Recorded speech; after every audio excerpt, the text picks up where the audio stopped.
Well, dude, I'm excited to catch up with you, man. My buddy Johnny T couldn't join tonight for this. Okay. Because I think just because his camera's broken. I really think that's it. But I would have loved for him to be on here with you because I think he's house sitting too. It's the season. It's the way, dude.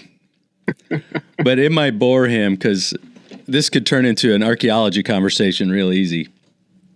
Well, now that those do happen. Now that we're sort of working archaeologists. Did we make a mistake? You know, there's days I wonder, but no, I think that's any field. It's any stage of life. Yeah. Well, catch me up on where you're at. So you're working for the Forest Service? Yep. Out of the Ottawa National Forest in Michigan. And is that UP, right? Yes. Oh, yeah. The UP is awesome, dude. It's pretty awesome. It's not awesome to find places to live. Where are you at? Are you in? My office is in Watersmeet. In Watersmeet? Oh, okay. That's not so far from here then. That's only 2 hours? Something like that. 2.5 hours, something. Yeah. Yeah, there's not much in Watersmeet, dude. No, there is nothing. Precious little. Yeah. That's okay. I don't have the name pull. It's not you. It's me. You know, John and I have been talking about, because having a podcast is so silly anyways, but it's such like a nice like supplement to like selling books or trying to get people to music shows or anything. No. But I'm excited now because I don't really get to talk about the archaeology stuff on it. And if anybody is listening, Jesse and I did our undergrad together at UMD and wrote very, very exciting papers on the fur trade acts. But so I'm in my master's at St. Cloud, right? Mm-hmm. And I talked to one of the instructors there, Robert Mann, who's a instructor of archaeology. And he specialized in the fur trade as well. And so I was like, oh, well, do you know Dave Peterson? He's like, oh, yeah. He knew all these guys. He knew everybody. He knew everybody that worked on that paper but you and I. So congratulations, dude. Which it still hasn't been published yet. What the heck? I mean, I think it's close. It's close. Well, so Minnesota Archaeologist, the magazine, does it only come out once a year? I think they have monthly. Releases, publications. Oh, really? Monthly? I haven't seen any. Yeah, I guess I should look into that. Yeah, me too. Maybe it is published. Jen would have told us. Yeah, she was. Yeah, I'm sure she's wondering too. Yeah, I haven't talked to her at all. I sent her an email over the break in the semester, just saying thanks again for helping me get into grad school. And have you had any good finds out there last summer? Found some really cool bifaces in North Dakota. Oh yeah, so you were on the what was it? A Custer site, right? A General Custer? No, so it is. Oh, what's the name of it? That public outreach project was on.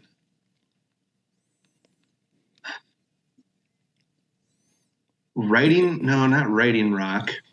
Well, it was Western North Dakota though, right? Or North? Yeah. But it was a cool spot. Yeah. There was a really soft piece of sandstone, and there were two soldiers that got left. And there's not towns for hundreds of miles. I mean, they're out there in, and the two of them were on watch on this rock, and the rest of the army had moved on. Uh-huh. And they wrote their names and left a writing, and they were sure they weren't going to make it through the night. because they were kind of like left alone as like rear, so then, the paper was documented. They did survive, but being out in that country, it's so wild, and so everything feels so huge. Like I totally understand, Even just an hour away from town out there. Yeah. It was wild, dude. The job I was on north of Bismarck, it was probably an hour north of Bismarck. And I mean, it's native prairie. Grass is up to your chest, up to your shoulders. Yeah. Trying to hike through that stuff. And there's mountain lions and snakes and, rattlesnakes. Coyotes. I miss the country there because survey out in North Dakota is sweet, man. Yeah, it was awesome. Some of those grasslands, you get out there and the wind is blowing so hard that the grass is moving back and forth, and you almost get dizzy. Yeah, because you don't see anything else but this grass move. It's like trying to walk through through an ocean. Yeah, and it's just like I'm looking for handrails trying to walk through it, let alone trying to find like Knife River Flint. Yeah, and I can't even stand up straight. But we would get through some of those spots were pretty treacherous, man. I took a tumble down a hill and my shoulder still isn't right from it. I don't know what's going on. Oh. Yeah. Yeah, those surveys were rough. Yeah, my supervisor when I was out in North Dakota, we had this hiking trail that was pretty intense. Like, you'd come around a corner and it's just like, oh, there's a cliff a foot away. Yeah. Yeah. And they had biking trails on it and stuff. Oh, sorry. That's my. Yeah. People go on bike out there. Yeah. But we were doing the survey to move a bridge that with how wet that summer was for them. Yeah. Yeah. It was a bridge across a gorge. And originally the bridge had like 20 feet. It was 20 feet back from the edge on either side. Yeah. And when we got out to it in just one season, so from the summer before at 20 feet, it was down to about 6 inches. So that gorge had widened by like almost 40. Well, I guess, 30 some feet. And went way down, and it's just, it was a soft earth gorge. But anyway, we had a long hike to get around because we weren't going to take the bridge for obvious reasons. Yeah. And, a couple miles down to get to where it was reasonable to cross that. And it's just completely full of cactus. So we ended up having to jump it. Which is not just get snagged. It's not the right idea. But the three of us agreed that was the move, and finished our survey on the other side, and all of that was good. But when we came back over, two of us made it, and then my supervisor jumped and would have gone back in. But we grabbed him, but he messed up his ankle, and from my understanding, it was kind of the rest of the field season. It bothered him. Really? Yeah. Man, that's tough work. It is. It's brutal. Barbed wire fences, electric fences. Yeah. God. Yeah. I don't know. Ghosts. Did you have to deal with any ghosts? No ghosts. I'm always looking though. Dude, I had some crazy stuff happen on some of those ceremonial sites. Yeah, I know. You told me a few things, but yeah, and some of the things I don't know. And I don't know. Do you work? Were you guys working with indigenous tribes at all in that? Like in tandem with anybody? So in North Dakota, I think it's law, right? Yeah, there's a few that are kind of somewhat close. Yeah. But the majority of their interaction with tribes is south. So in my area where I was at, there's nothing immediately there. Yeah. Where I'm at now on the Ottawa, there's definitely a large Ojibwe presence. And I'm on my forest is connected to the Lac Vieux Desert. Yeah. Okay. So we work with them. Probably quite a bit. It's awesome. I mean, there's so many high hopes for interpretive projects, and well, that's the thing, and the problem that I've noticed with other spots, like I did a project down in Prairie du Chien in Wisconsin, and some of the people that came over from the Iowa border were saying that they never work with indigenous tribes. They never work with the tribal community on these spots, and it's really crazy because it's kind of their deal. Yeah. So I don't know. I'm just curious what the relationship's like there. Yeah, I know Forest Service wide. It's a huge priority right now, as it should be. Yeah, it absolutely should be. You're going to learn more. It's going to be a better project.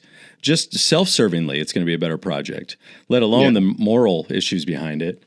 Yeah. I learned more working with some of the Lakota Sioux, and some of the indigenous people that were on the project with me, just about the history and about the culture than I could have in a classroom. Yeah. And I mean, out in the field is one thing. I don't know how interested in rocks you are.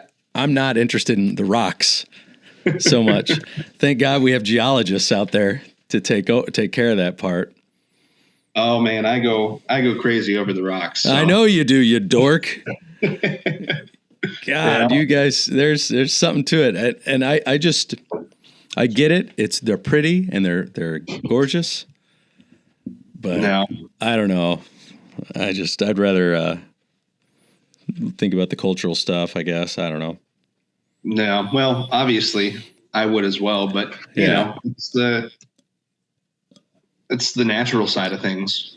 Yeah. Those rocks tell a story just like the cultural significant. Yeah, they tell the story of the land, I didn't know that we had this Bawabic silica up here, this really unique. Duluth has a really, really fascinating geology. And I guess geologists from all over the world come up here to check it out. And I never would have known that unless working with Sue. Yeah. And working with the archaeologists here. So if that means anything, I don't know. Yeah. Well, she was a geologist first. Yeah. Yeah. Which is. Hey man, that's cool. I don't know.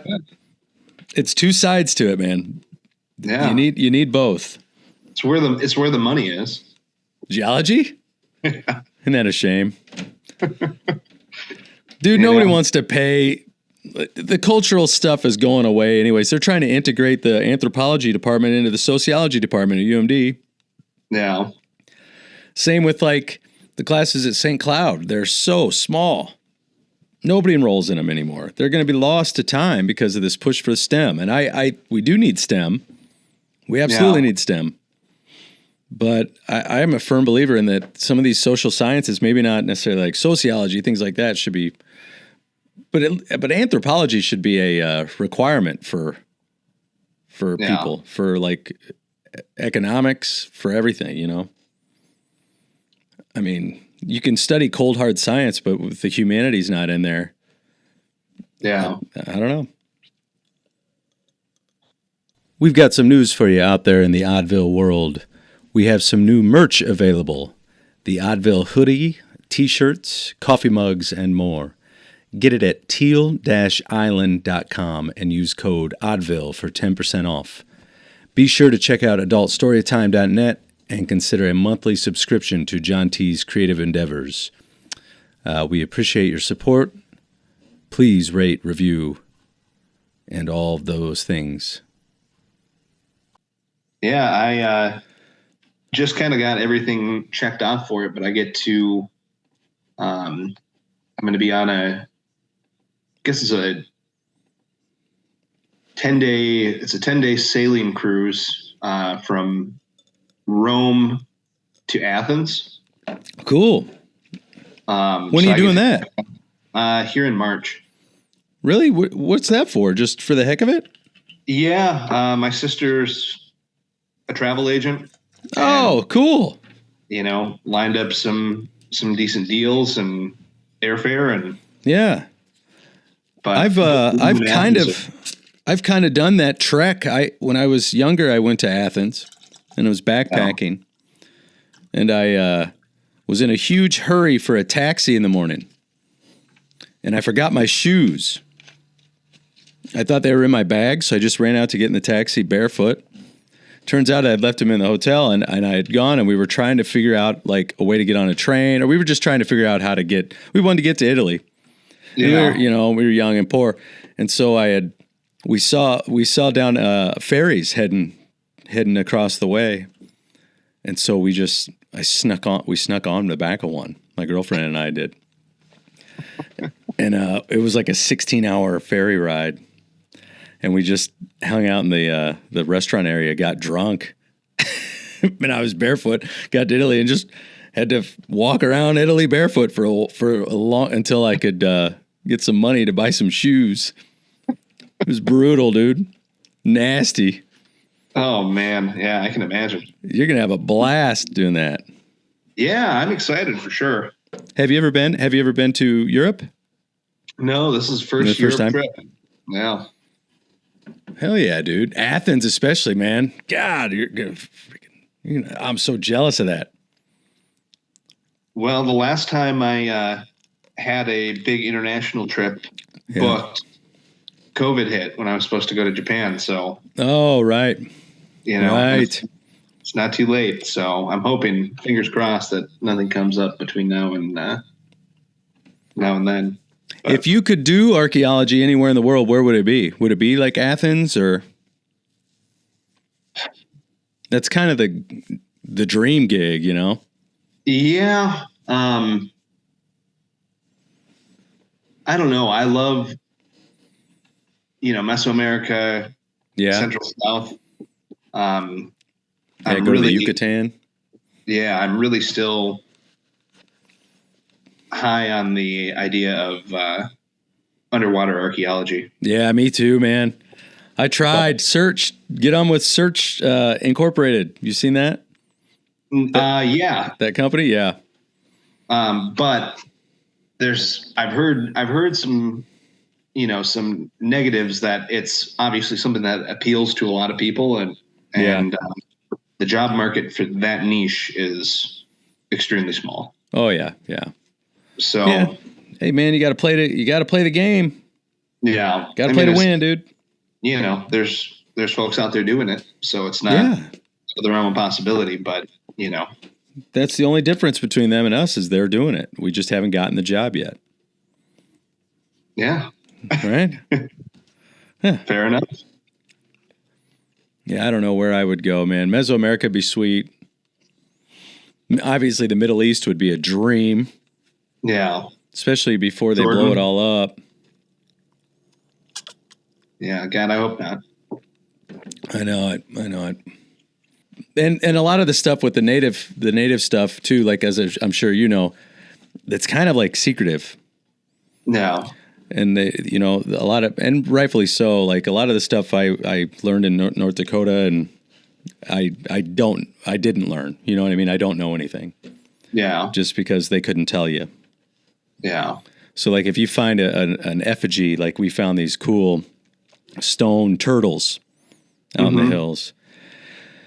Well, we knew they're a turtle because you can see that they're a turtle, but what that means is kept to the tribe.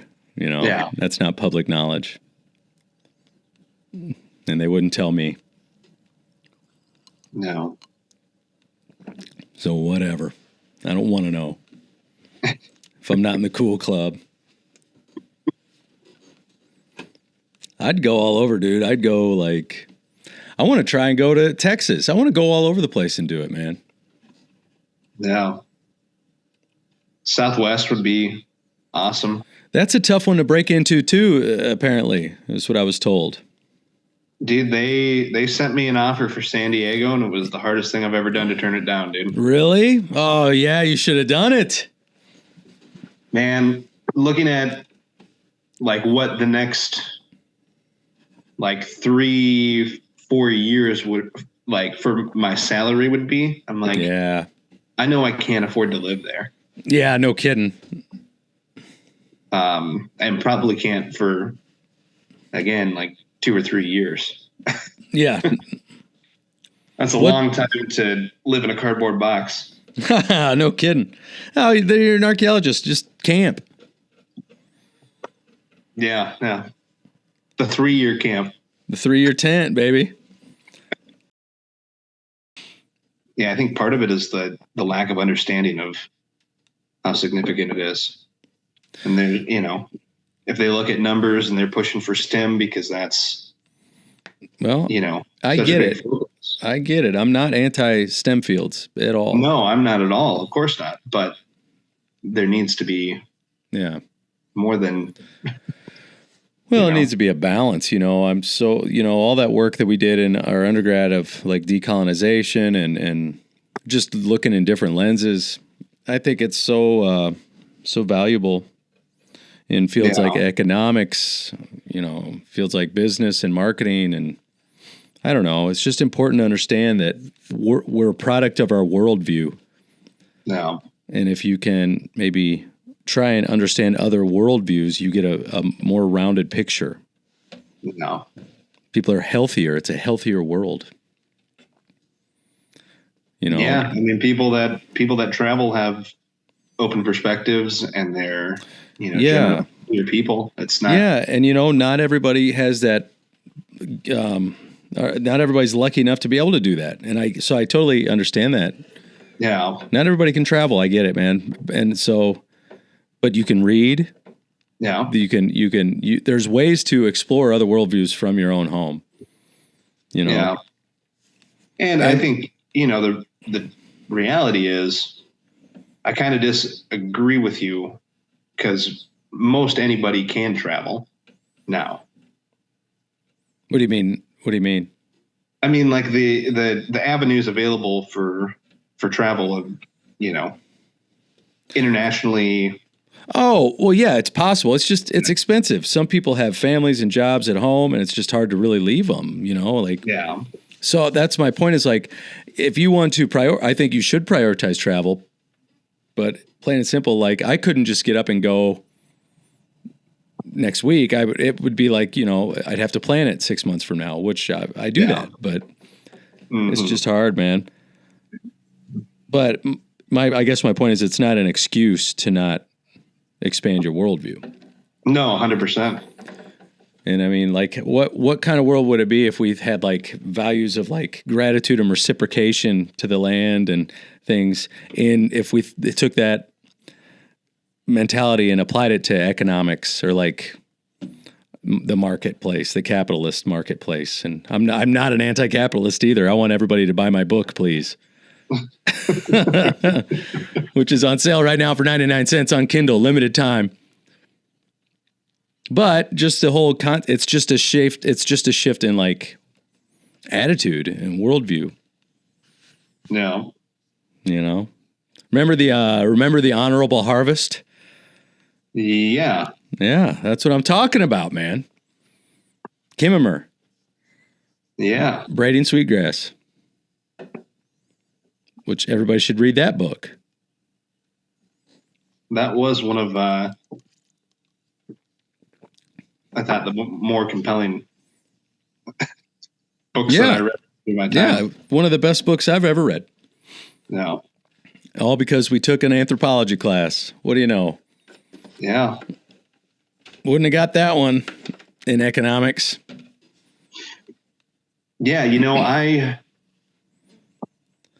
I didn't expect to connect the way that I did with the anthropology side of my degree. Isn't that something? Isn't that funny? And it's still, I mean, the implications and the way that I use it. Yeah. There were times when we'd be, working on things, and it felt like I'm going away from what I want to do, but that definitely is not the case. What'd you get? Two majors? Did you double major? No, I just, anthropology with a focus on, archaeological studies. Yeah. But you minored in history? Yeah. I think you were maybe talking about about double majoring. I was going to double major in public history, but there was some stuff with transcripts that just classes that wouldn't count. It would have, I would have had another year probably. not a heavy load for a year, but just. Yeah, whatever. It's not worth it. Yeah. Whatever. What are you going to try and get a master's in then? History? No, I'm probably going to stay on the anthropology side. Archaeological studies. Yeah. Would be. I'm looking at a school in Columbia, Missouri. Oh, MU? Yeah, they got a sweet program. Hell yeah, I love Columbia, dude. And they've got a spring start date option, which is that's where I grew up. It was 45 minutes away from there. Yeah, it's a cool area. Just south of Kansas City. Yeah, it's awesome, man. There's a great bridge right outside of Columbia that it goes, I forget what river it is, whatever. And there's a sign on there that says, watch for fog. And so when I was in high school, me and my buddies would make dumb movies. And we would I took a video of one of my buddies. He just had a t-shirt that we got made that said fog on it. And he would just like run around the bridge. And we thought it was the funniest thing in the planet. But yeah, it was dumb. That guy's in jail now anyway, so whatever. He's in prison. The big house, huh? The Gray Bar Hotel. No, Columbia's really cool. The only place I ever got booed. Oh, I take it back. I've been booed twice, believe it or not. And the one place I got booed was at a place in Columbia called the Blue Note. And it's still there. And I was probably 17 years old, first figuring out how to play music in front of people.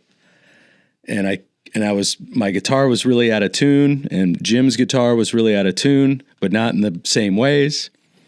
My buddy Jim, who I used to play music with. Yeah.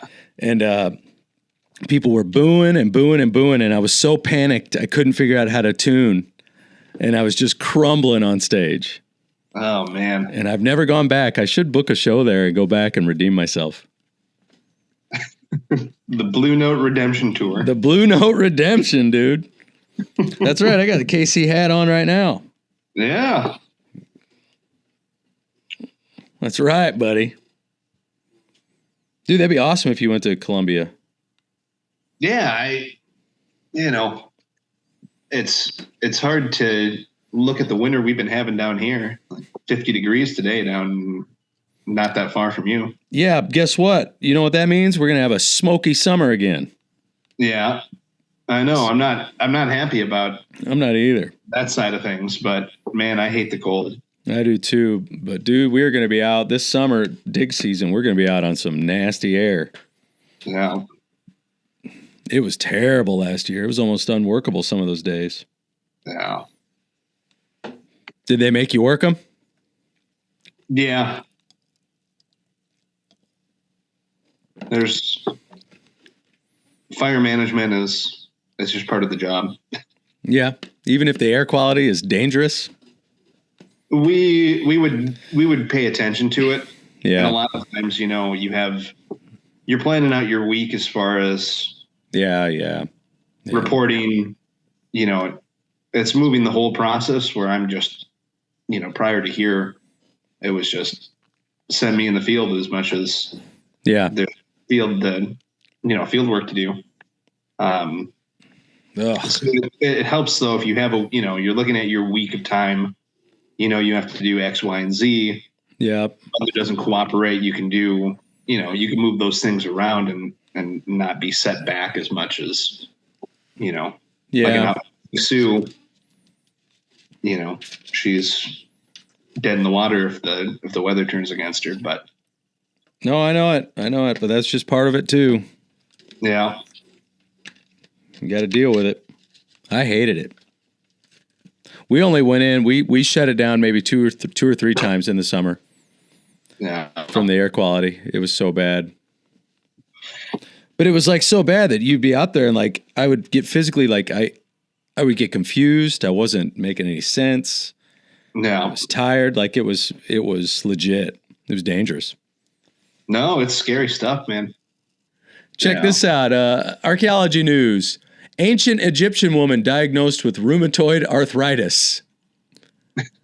Better late than never. Late onset. Wow. It's chronic, characterized by aches, stiffness, and swelling of the joints. Unbelievable. Whatever. There's some cool stuff, man. I don't know. We just need to start our own business. That way we can go wherever. Yeah. Norman, Oklahoma. Study links Roman Empire pandemics to cooler, drier periods. They're figuring that out in Oklahoma. Okay. Go figure, man. Whatever. Yeah. I suppose this is probably going to be such a boring episode to anybody that isn't into archaeology. Yeah, maybe. I nerd out about it so hard, though. It's just you almost have to like. The thing is you know what people are interested in archaeology that I've noticed when people talk to me about the job is they're interested in all the fantastical, the Graham Hancocks and the Younger Dryas period and all the great mysteries and what do you think happened and you know the huge projects, and it's so hard to explain. It's like, dude, finding a point in a field is so exciting. Like there's not a whole lot of finding ancient tombs. Yeah. It's just. But I mean, it does happen. It does happen. And it will happen for me. I know it will. I will find a tomb. No. Oh, dude, I'll die trying. I'm going to stay in the field till I die. And that stinks because I'm going to be in really bad shape by then. My back's going to be a mess. My shoulder's going to be non-existent. My knees are not going to work anymore. They'll have like the, Batman suit that flips onto you and. Well, I won't be able to afford it. I'm an archaeologist. Oh, there's grants for that. I'll spend all my money at the bar.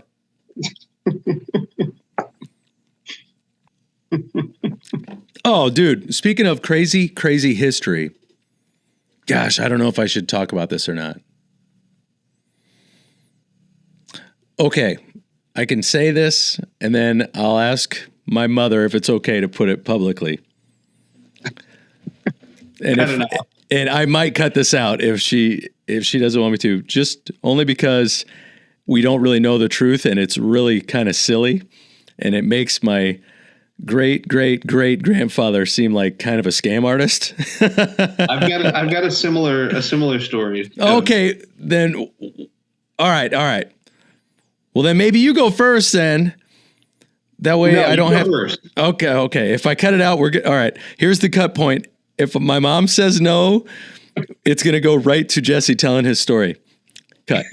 So my grandmother passed away a couple weeks ago. And my mom has been cleaning out her house because, my grandfather died many years ago before I was born. So she found all these old papers, and on them is these old, like, testaments and wills and estate trades and all these things, notarized copies of papers saying that. And there's a correspondence going back with my great-grandfather and this woman. I think she was in like St. Louis, Missouri or something, but she was from England. And so she's trading ownership of parts of the Sir Francis Drake estate in England. And so my great-grandfather has a bunch of these like estate shares. And then he has a bunch that are blank, but they were still notarized. So what does that tell you?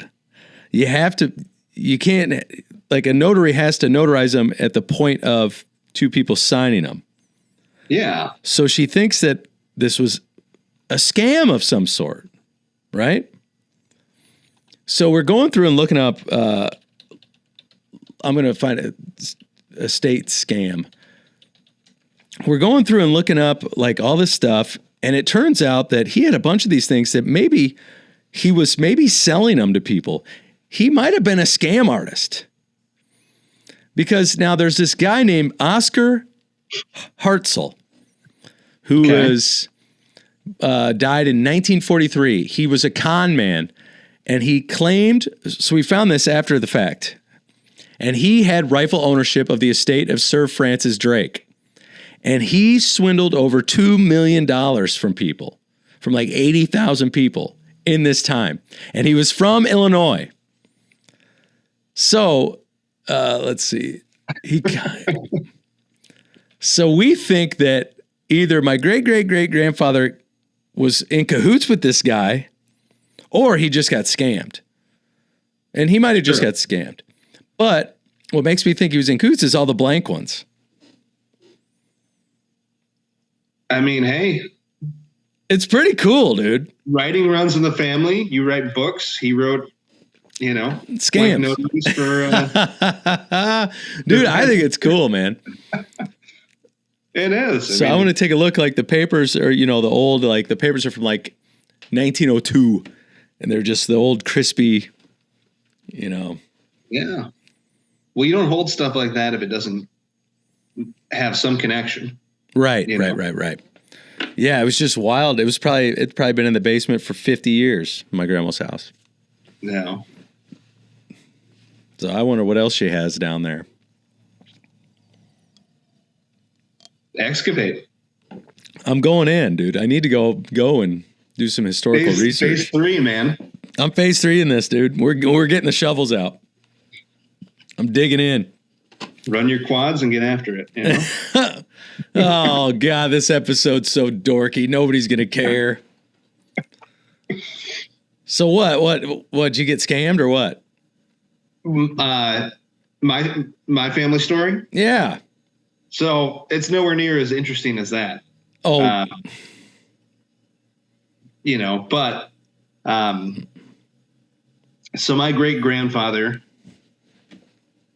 emigrated from Poland, and my grandfather, all of his kids except for all of them were born in the States. My grandpa was the oldest. And when my grandpa's mother, so my great grandmother, was passing on, she told my grandfather and a couple of the eldest of her they had 13 kids. And 12 or 13, doesn't matter. Okay. Plenty of kids. Too many kids. Too many. All right. You said it, not me, but you got to have help on the farm. You got to develop your workforce. Yeah. But towards the end of her life, she told them that when she and my great grandfather left Poland, he was in the Prussian War and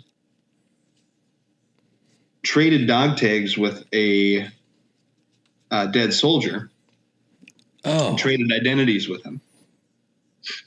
And cool. As far as my grandpa knows, she didn't know why that was. Yeah. Like what the ins and outs of like what would the benefit of that be? Yeah. Because you kind of think like, well, it's not like you no longer have to fight because you're still alive and you're still registered. But anyway, they changed their name and took that name. So the last name we've had ever since. How do you pronounce it? Krzyzaniak. Okay. Yeah. So anyway, like I said, it's not that exciting, but the speculation within the family of why, and she kind of told my grandpa that she didn't know why, but I think we all kind of think that maybe it was more of a I'm not going to say why type of situation. Yeah. But there was one other family member that knew that passed before her, obviously my grandpa or my great grandpa, and they didn't pass that on to anybody else. So interesting. Yeah, we can trace the name back as far as Ellis Island, but but beyond that, dang, man, weird. So it's a thing that makes you think, but yeah, it's like, did he get out of he got out of it because of that? Maybe. I mean, that would certainly. Or the guy had a better life. He was trying to take his life. Yeah, but then he left. Maybe he had tickets. Maybe he had tickets to America. Maybe he was wanted for a crime. Hey, who knows, man? He's stealing his identity. That's crazy. Yeah. I dream about doing that, dude. Starting a new identity. God, that'd be nice, wouldn't it? It depends on the identity. Well, that's the thing. Yeah, I would have to Count of Monte Cristo it. I'd have to go find a treasure. Cash in those Francis Drake bonds. I'm telling you, man. This guy. Gosh, I hope my mom will let me leave this in. That's so funny. I have to ask my mom. Yeah. But yeah, he was he was tried in Sioux City, and then he was convicted of fraud, sentenced to 10 years in prison. Wow. He was sent to Leavenworth Penitentiary. Crazy. Well, if you can track all the history, those things could be worth a ton of money. They're just part of history. It's kind of cool, They're just part of the story of our country. It's the tiny little piece, but yeah, the thread in the tapestry. Sir Francis, damn, I'd be cooler if we actually owned Sir Francis Drake's estate. Built in 1200 AD or whatever, CDE. Yeah. Why did they change that? The AD. Yeah. To CE. Let's look that up. I mean, I think part of it was, it's secular. Oh, I gotcha. It's Common Era. Yeah.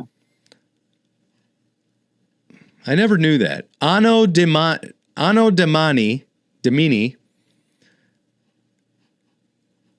What the heck? Yeah, BC means before Christ. Mm-hmm. But then they just changed it to BCE, before Common Era. And then Common Era. Why not just have it? Let's just redo the whole thing. Well, that's kind of like the criticism of the move. It's like, well, you want to change it, but right. You're not really changing it. You're not changing it. I mean, what is common? It's weird to have that that line. There's a zero in the middle of history. Yeah. There's a year zero. That's crazy. It drives me insane. Yeah. It's like, okay, so the Roman Empire, the Roman Republic started, BC. Then I don't know. It's just so silly to me. Yeah. And apparently Jesus wasn't born in year zero. It was like born in year 4 or something.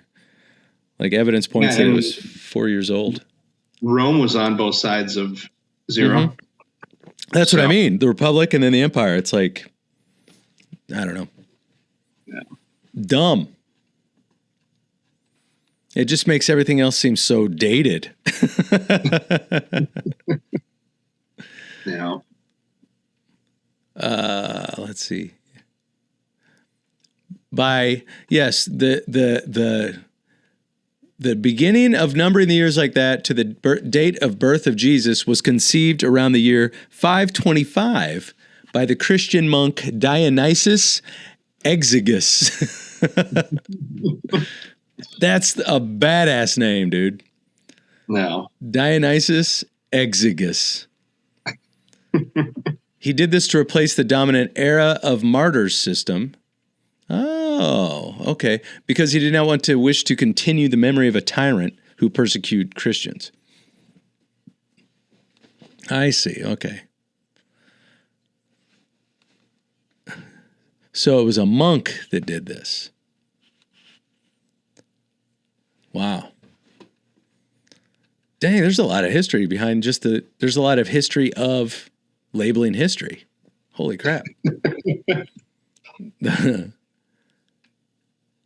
Wow. Yeah. Exciting. Yeah. That's about that. Probably wrap her up here pretty quick, buddy. Yeah, well, I was going to ask when it runs till. I don't want to. I try and do an hour.